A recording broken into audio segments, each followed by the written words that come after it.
Please put your hands together for the very funny, the hilarious Kyle Brownrigg! Thanks, guys. So, I recently performed for a major talent management agent, and after I finished my set, he came up to me and he was like, hey, that was really good, but something to consider. Do you want to keep doing the gay thing? And I was like, yes. You mean like I don't have to? Hang on a second, I'm gonna need to make a phone call. Dad, you were right, everything is gonna be okay. Like, what the fuck?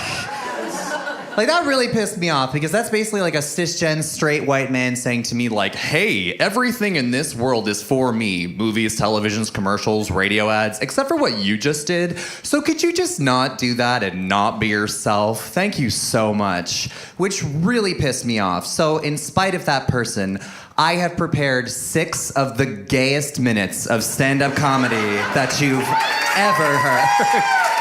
Do that.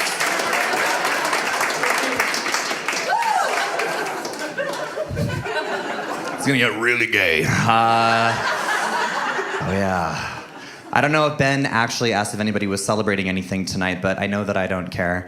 Over the 2017 holidays, my boyfriend of 3.5 years proposed, which, thank you so much. I said no. Thank you. Oh my God. Gay people getting married, that's crazy. Next, we're gonna wanna get into heaven. Okay, so...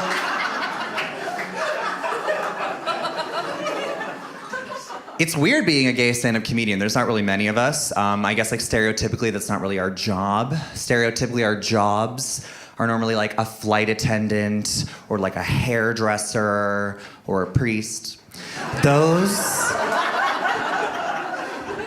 like those are the 3. And growing up, like I had a nickname, and like you don't ask for a nickname, like you kind of just get a nickname. It's like a dick pic. And they're never flattering, right?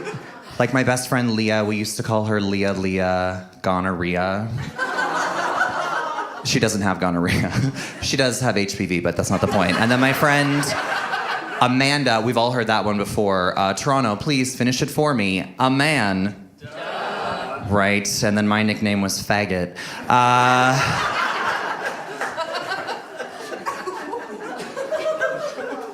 I know, teachers can be so cruel.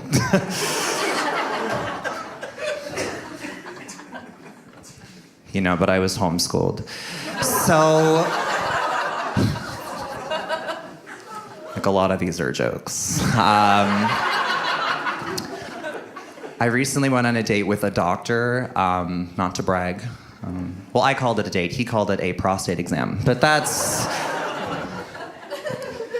Like, he said he was a doctor. Like in his country. Now that I'm thinking about it, probably just like the most awkward cab ride I've ever had. So...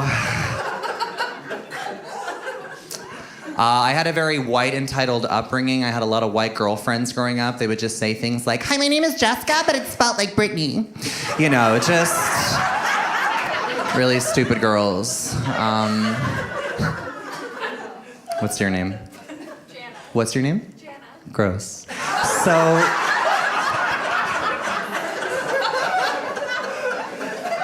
Jana. I don't blame white girls for being as entitled as they are. I think that's a lot of encouragement from society from a very young age. It is encouraged by society. In my opinion, children's literature is just propaganda. Goldilocks, what a perfect example of white entitlement in every capacity. The bitch breaks into somebody's house and then complains about the food. This one's too hot.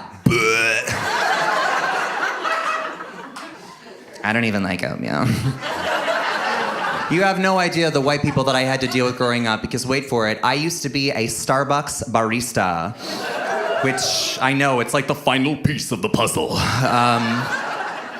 Starbucks is all those snobby, expensive, pretentious drinks. It's not like Tim Hortons where everyone is drunk. And I hated working at Starbucks. I really hated working at Starbucks because I always hated working at Starbucks in the fall because what comes out in the fall? The pumpkin spice latte! Oh my God, you guys. You don't want to be working on the first day of the year when that shit comes out because you know what's waiting for you on the other side of the door when you go to unlock it? An army of Ugg boot wearing, Canada Goose sporting, Taylor Swift loving, How I Met Your Mother DVD box set owning, Michael Kors watch wearing, Sephora online shopping, yoga pant wearing even though bitch you don't go to yoga, tiara on her birthday sporting, live, laugh, love wall decals, and picture frame owning basic white bitches.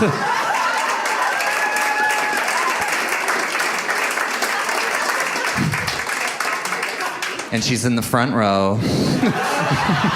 Jana.